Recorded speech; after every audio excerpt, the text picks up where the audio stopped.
Hey everybody, welcome to another episode of That Early Childhood Nerd. I'm Heather Burnt-Santy, and with me on this episode is Carol Garboden Murray. Hi, everyone. Hi, yeah, I'm so excited. It's been a long time since I really recorded with anyone, and you and I just recorded a couple of weeks ago about one that was a topic that was a little heavier for both of us with the recess article, and I'm looking forward to this one maybe being a little bit just more fun. But that doesn't mean it's not important. I think this topic is going to be really important. And as I said to Carol before we hit record, I think the conversation today is one of the few podcast episodes where I'm coming in with more wondering than opinion. So I'm here also to learn from you, Carol, and to enjoy your enthusiasm for the topic of mark making. Yay. Yeah. So to start the conversation, we have a quote from Rhoda Kellogg, from a text called Analyzing Children's Art. And Rhoda Kellogg said, the child's mind must develop through the impact of his own scribbling. Which that's a tiny sentence, but pretty powerful. Yeah. Like we do get really dismissive of and impatient with scribbling, I think. We sometimes. do. Yeah. We do. I remember when I was in grad school, I had this really great advisor and professor. Her name was Linda Lama, and I don't think she's alive anymore. Oh.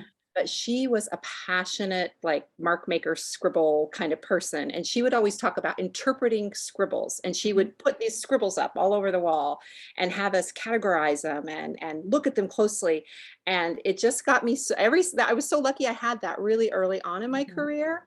And it just, then when I went into the field and became a teacher and I would see those scribbles and those little marks and circles and lines and mock letters, I just felt like I had discovered, this, it was like the artifacts of childhood. And I always have felt so excited about mark making. Yeah, I read this. You sent me a newsletter that you had written a little bit about mark making in, and I read that and as preparation for today, but I hadn't thought about Kellogg for a while. I think I don't know. I'm not very knowledgeable about her and her work, other than when I was I think in my associate's degree, one of the assignments we did was like the stages of children's drawing or something, but it was really an art focus. And I felt like that was sort of not connecting for me as art necessarily. So I think of it more maybe as a language kind of thing, like pre-writing, in that children babble before they, use words and then put sentences together. And we often sort of minimize babbling too for its value. Yes. But the more I think and read, of course, to do art, you have to be able to develop those kinds of skills, but it is more of a language and communication thing for me, I think. Yeah, I think the thing that's exciting about Kellogg is, to me, it's like the overlapping of anthropology and child development and art and writing and literacy. It's just, there's so many layers, but she collected marks from around the world, and she saw those patterns. She saw those random scribbles and how they turned into vertical and horizontal lines, and then how the circle emerged when the child was close to 3, and then the patterns with the mandalas and the little tadpole people. And she has collections of children's marks, and it just as an artifact, as a way to cherish and preserve childhood. I think it's so beautiful. Yeah, I think when I did the assignment, I know that we had to go and try to collect artifacts of each of those stages.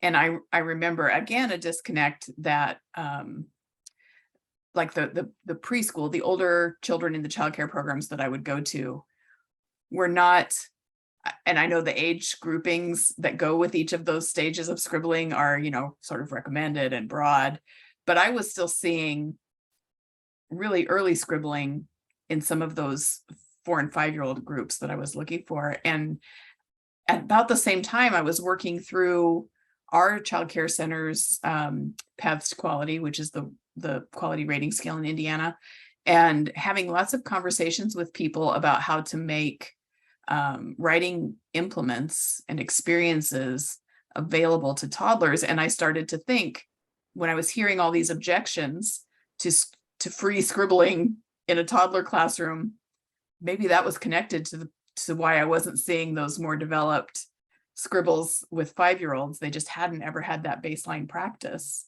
Yeah. I think that's fascinating. And I think two things. One thing is that you said, like, we don't cherish babbles or Yeah. scribbles. And Yeah. that is one of the things that the research says, is that writing is the area where adults are hardest on children. You know, Oh, that we will cherish the way the child says a word or mispronounces a word or remember yeah. the first word. And we don't correct the child. You know, we don't say, you must say mother when the child says mama or whatever. Uh-huh. But with the writing, we want to really correct, and we want to model, and we want to move the child along. We want to see the child writing their name or drawing something that's representative. Uh-huh. So that is an area where children are often shut down and they're often criticized. You know, not intentionally, but, oh, what is it? When the child's Yeah. scribbling, we say, what is it? Yeah. And then the child can develop some self, you know, doubt, or what do Right. you mean? What is it? I'm Right. experimenting with motion and movement right Yeah. now. And so they can't always answer those questions. So Yeah. that's fascinating. And I have seen what you're saying, like, both things. I've seen programs where we have had a real emphasis on the writing center and the mark making materials being available to the very, very young, and then Uh-huh. see the progression and see how incredible those kids are when they're 4 and Yeah. 5. Not to say that there's a hierarchy and it gets better, but it kind of blows my mind sometimes, the kids who have had the mastery with the tools at a really young age and what they are actually doing when they're 4 and 5 with Yeah. representation. And then I've also seen kids who come into the program at 4 or 5 and really haven't had that freedom. Mhm. And they even will, like, draw stick figures that you can tell someone taught them how to draw stick figures, Mhm. and that they're done. They're done with art. They That's move all on it to the next is. thing. Or they Yeah. feel intimidated and they stand next to the writing center and they watch the little girls, you know, draw something. And Yes. I can't do that. Um, Yeah. but then watching them dive into it, and then watching them go almost from 0 to 100 in Mhm. like 2 months, go through all the stages when they're 4 and 5 is fun Yeah. too. And Yeah. one way we saw that happen for a little boy we had a couple years ago who wasn't doing much mark making at all is we did it at nap time. So he would be laying on his belly with clipboards, and he would be all by himself in his little nap time area. And we saw that he wouldn't go to the writing center a whole lot, and he didn't Mhm. have a lot of confidence. But within the course of like 2-3 months, what he did with his mark making was just so exciting. You really did feel like you were watching, you know, Mhm. watching the sunflower grow before your eyes. Yes. Like, oh my gosh, look what he's doing now. That's Look what great. he's And doing. Yeah. I feel like it's important, I guess, for me to clarify, or for us to say, this shouldn't be like a deficit model, like, oh, they haven't hit that stage No, of no, their no. scribbling yet, so they're behind. But it is an opportunity, sort of an opportunity gap, right? If they've never had free Yes. access or repeated access to those kinds of materials. And I love that, the idea of giving them like the teacher pen, Yes. because Yes. that's what's motivating to them, rather than the chubby pencil that we think should be motivating to them, or the markers or Yes. whatever. Yeah. The Um, clipboard laying on your belly with the teacher pen is a y- big hit. yes, yeah, yeah. So I think that's just really, it's another example where I wish I was in direct care again, so I could start Yeah. looking at this differently every day. It's But you talked about it in terms of being an artifact when we see children's scribbles. And what I see happen a lot, and what I've certainly probably done, is that children make like one mark on a piece of paper and then they throw it to the side, and then they make one mark on a piece of paper and they throw it to the side, and our budgets, the budget part of our brain thinks we need to shut it down. And or there's just shoved full cubby at the end of the day, shoved full of these little scribbles that we don't pay attention to. Mhm. But to think of them as artifacts, um, I guess I just want to hear you talk about what you mean and what that looks like, and Yeah. why it Yeah. could change things for There's us. quite a few things. Yeah. One thing I think about is this mantra that we have as early childhood educators, which is process over product. Hmm. And I appreciate that. I Hmm. appreciate that we've opened up our processes and we've got a lens to experience the process. And I love the process of watching the children experiment with marks, you know, and then move to, you know, some control, and even go back to the beginning scribbling. And that, you know, it's not always linear either. So the Hmm. process is beautiful. But I do think sometimes with the process oriented talk, there has been this emphasis on just like forgetting about mark making and Hmm. forgetting about what's happening for the individual child. So what I mean is, like, when I see, like, you know, the bubble print or the golf ball painting or the gadget painting or the finger painting. It's all beautiful. And it's great because kids are messy and kids are experimenting with materials and gaining some mastery over tools, and expressing themselves, of course. Mhm. But when I see it up on the wall in the preschool, to me, I can't tell whose is whose, Mhm. right? But when we have an appreciation for the child's hand and we are saving those marks, we actually, it's such a we know within 2 months into the year, we know, oh, those are Jessica's marks, those are Heather's marks, Mhm. because we know the way the child is expressing themselves with their hand, and it's Yeah. unique to the child. So this thing about just holding a pencil, holding a marker, holding a crayon, and then maybe having a system in our practice where we save those, where we have maybe a little mailbox in the classroom where the kids can save them. Uh-huh. And what we do sometimes, along with the easel paintings, we save as much as we can. And Mhm. sometimes the kids beg to take it home, right? Yeah. Sometimes, and I've even got to the point where something will be so precious to me, and I'll think, man, I really want a copy of this. I'll even walk into my office and then talk them into letting me make a copy of it. Uh-huh. But if we can find a way to save this stuff, and then maybe at the end of the month go through it and say, okay, let's save a few samples, right? Mhm.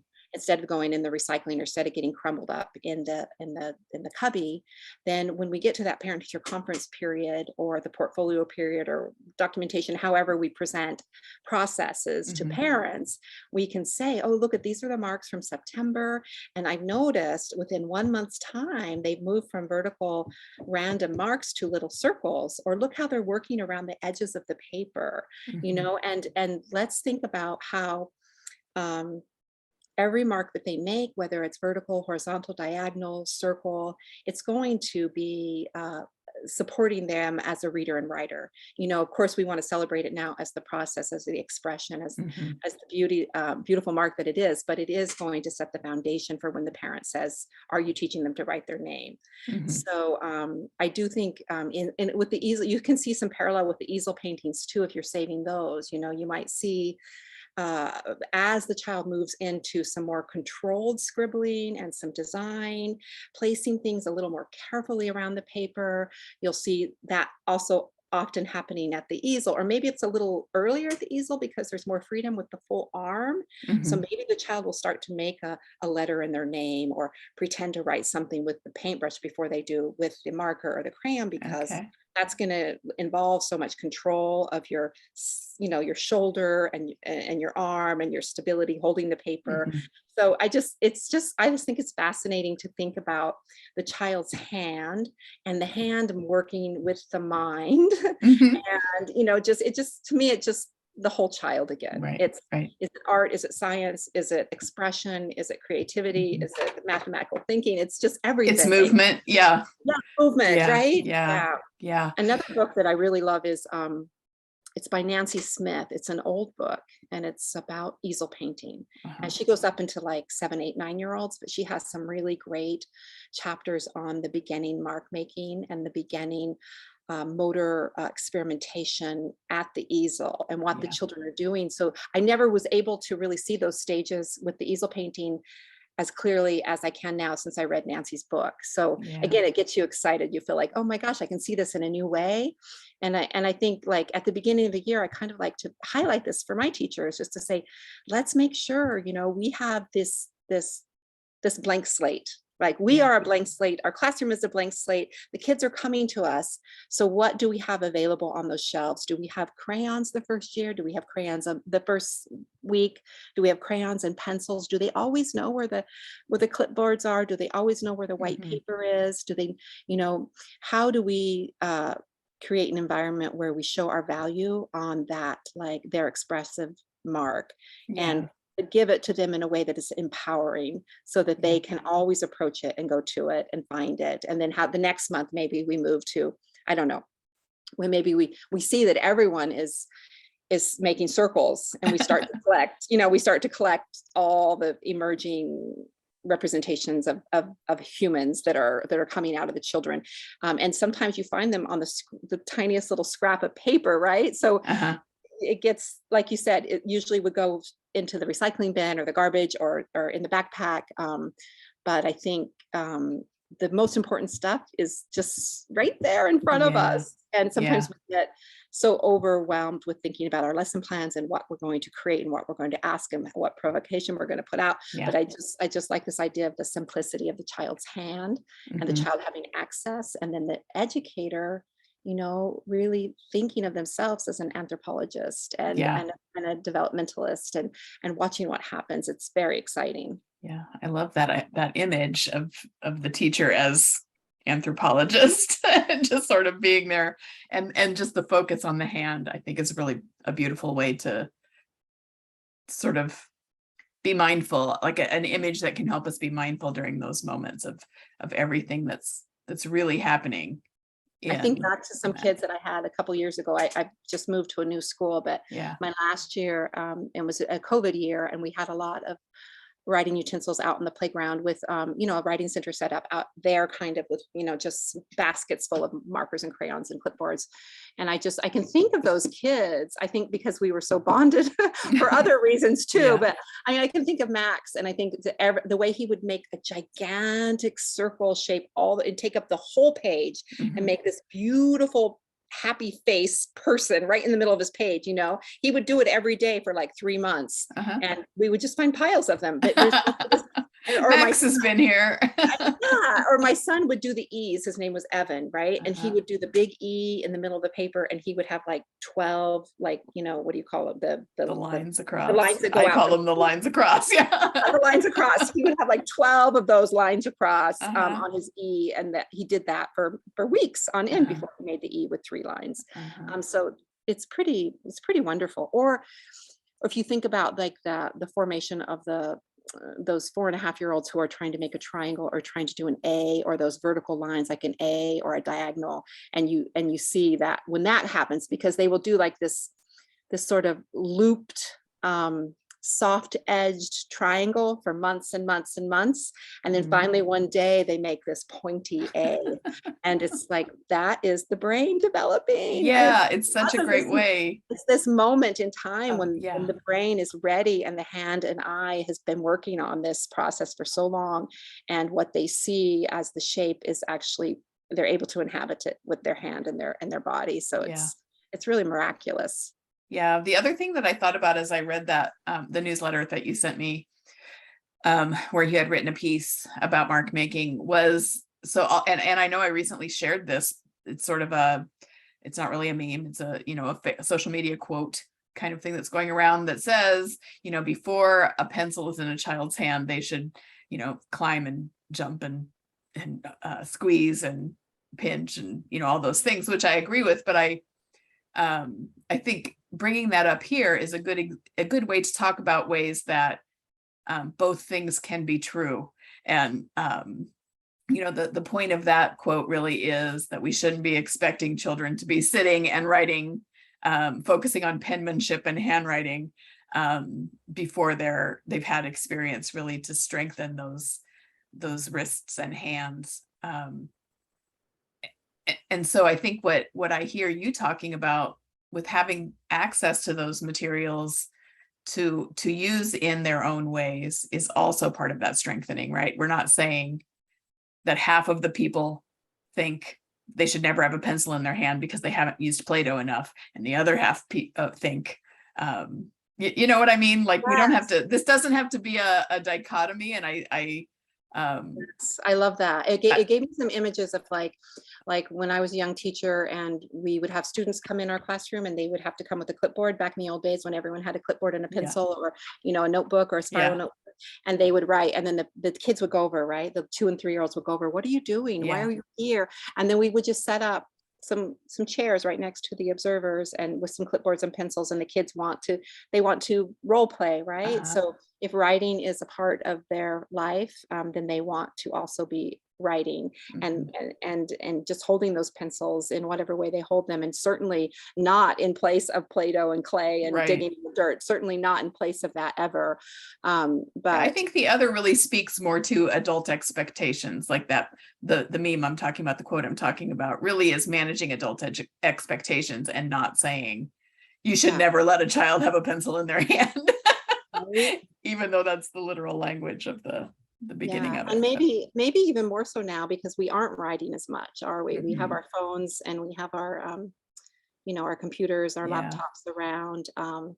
So I think of that too sometimes when I think about when I'm taking dictation or writing down the children's words, how it gives me that moment to pause, to Uh-huh. go slow. Like it's wonderful when someone gives me a recorder and says, "Oh, just record what they say," and you Yeah. can catch what they said, and that's a different tool. But there is something really special about that slowing down Mhm. and writing down their words and letting them see you write, Mhm. and then explaining to parents again. Like I've had parents ask me, well, she's learning how to read. She's like 4.5, 5, and I've noticed she can sound out words and she's asking how to write words.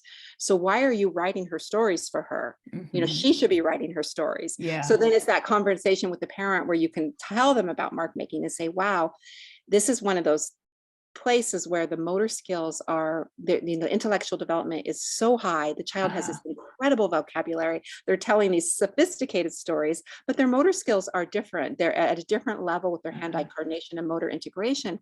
So for her to write a whole story, it's going to burn her out. She's not going to be Uh-huh. able. I can write her story. Once upon a time, the queen went up to the castle and the king opened the door, and it's very complicated, and I can barely keep up with it with my Mhm. pencil. And then but I can capture her ideas and her words, Right. and then she might want to write 1 or 2 words, or she might want to draw a picture about it. But there Yeah. is that gap between the intellectual burst where we hear this sophisticated language and Yeah. reasoning, so we think they should be able to write and read as well. Yeah. But to allow the mind and body to be integrated Yeah. and to have Well, time to do that. and to keep that intrinsic motivation alive until the motor skills catch up with that intellectual drive and skill, rather than giving them an expectation of learning to write that story down on their own and then sort of killing the joy of the whole experience for them, I Yes, think. yes, yes, yeah. Yeah. Yeah, so I think it's just a great back to school message about like just, thinking about how children are going to approach the materials and how we can get to know them through their mark Yeah. making, and Yeah. how express their identity through their mark making, Yeah. and what materials are available, and how do we collect them. I mean, it's a messy process, right? It's so Yeah. hard to collect to save it all, but it is really wonderful. I mean, having a month worth of easel painting and then spreading it out on the floor in the evening after the kids go home and looking back on the process. Uh-huh. That's where I love the process. Yeah. But my thing is the product. I love the product so much too. I loved this moment when this Uh-huh. child made this giant orange blob on the middle of the Yeah. page. It's really, really beautiful. Yeah. Well, and again, I don't think that when we're talking about process and product, children make products. We give them that freedom to engage in the process. It's about adult expectation. It's like, are we expecting a specific finished product, and are we expecting the same from all children, and not so much that, oh my God, you're holding this in your hand and calling it a product, and Yeah. that goes against everything you've said before. Yeah. And also for the whole idea about worksheets and coloring sheets and things like that, there's Yeah. that end product, right? There's that Right. adult expectation. Maybe you're studying sea creatures, so you give the child a coloring book page of Yeah. an octopus or something. I'm not saying it's horrible, but I'm also saying that, like, it feels disrespectful to me once I've watched these children emerge, Uh-huh. when I've seen their hand. And so my idea of an octopus and presenting it to them Yeah.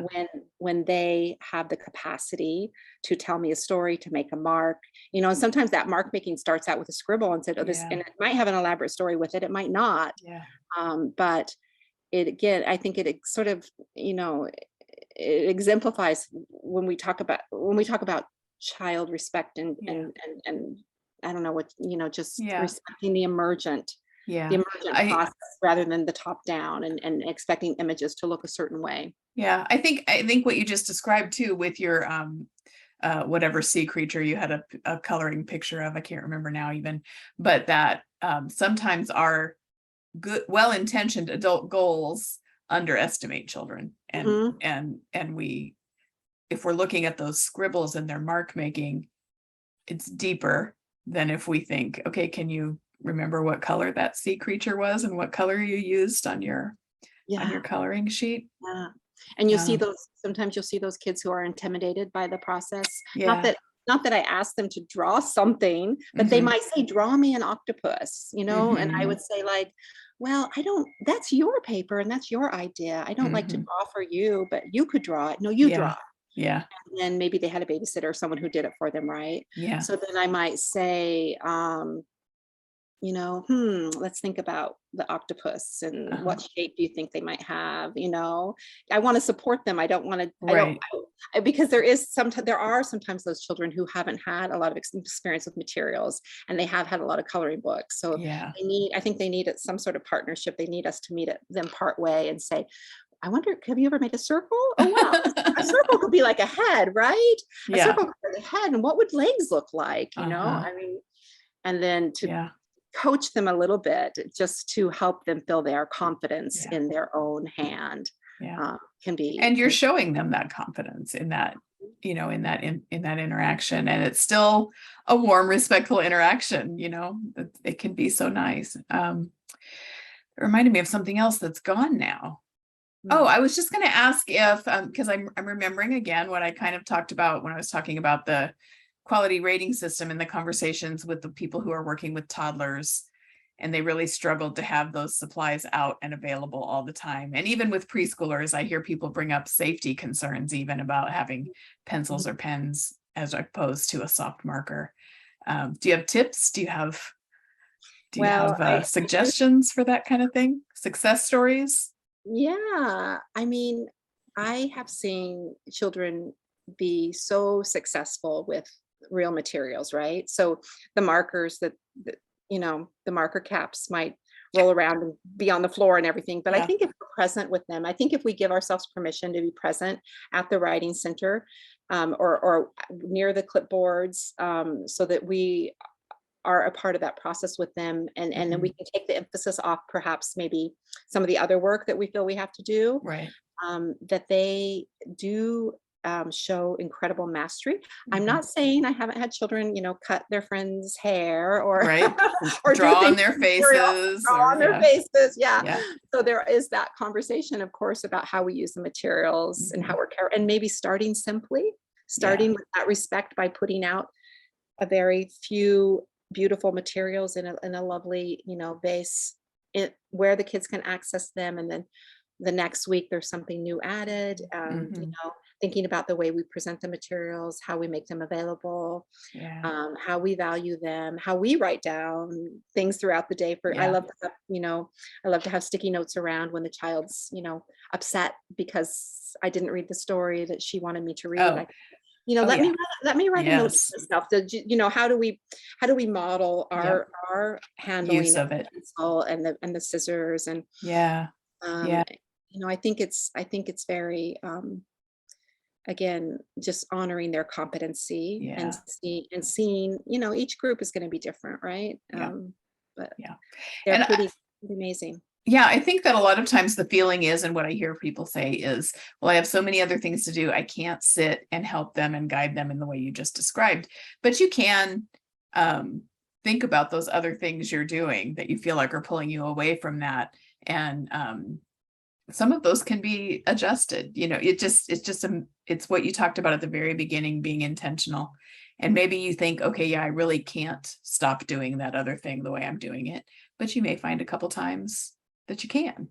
And you might find that Okay. your love and your joy grows when you see the mark making, and Absolutely. you have that identity with each child and where they are in the process Yeah. of mark making. Yeah. And then your contagious energy might be what changes everything, because if you're the one just truly marveling at this development, Yeah. children pick up on that too, right? Yeah. I really love the idea of, I think you said it was Max, walking around maybe at the end of the day or at the end of outside time and finding all these pieces of evidence that Max was mark making out here. And it was Max There was because no question. you've It spent was so much Max. time noticing There was what no he had question. been Yes. doing. Yeah. Yes. Yeah. That's Yeah. very, very fun. Yeah, he had his own way of making those gigantic heads, and they were so happy, and they took up the whole paper, I you can know? picture. Yeah. For someone, like Pablo, he was in that class too, and he would hold the pencil so tight, and he would make Mm, these tiny just little tiny little people, things. so every Yeah. every child has their own version and their own Yeah. a way of Yeah. approaching the blank page. And then we Uh-huh. think about the block corner as the blank page, and we think about the easel, we think about the paper, Mhm. the everything the child does is an expression, right? Yeah. Yeah. So it holds so many parallels Yeah. to the way they use materials in their body and their mind. Yeah. Well, you know what I wonder now that you mentioned the block area, it reminded me of, because a common piece of advice or criteria on a rating scale is, are there writing materials in every area of the room? And in the block area specifically, people talk about having sign making materials, but I'm wondering now if I just, if it's just there, maybe it's not even related to their block play. They just see it there and they stop and do a little mark making, and then they go back to their block play. Or it's a child who would be intimidated by the writing area, like you said, or didn't quite know how to get in there, but the block area is their element. Yes. Or dramatic play is their element, and they're going to be more likely to just do, it doesn't even have to be, modeling a list for them or making signs for them. It can just be having it there where their attention is already drawn. And if the children really inhabit the room and the teachers have thought really carefully about their ownership of the room, then it might be that there isn't any writing material in the block corner, but she says, oh, that's such a great idea. We do need a sign. Yeah, Or we goes do to get it. Yeah. Can you run over and get the pencils? Yeah.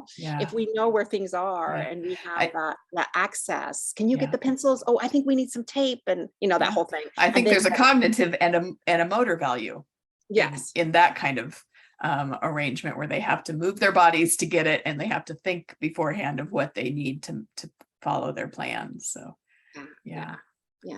And then even like sometimes we take the clipboards and pencils on nature walks, right? We throw them in the wagon and sit in the field. And so the different children use the materials differently in different places. Sure.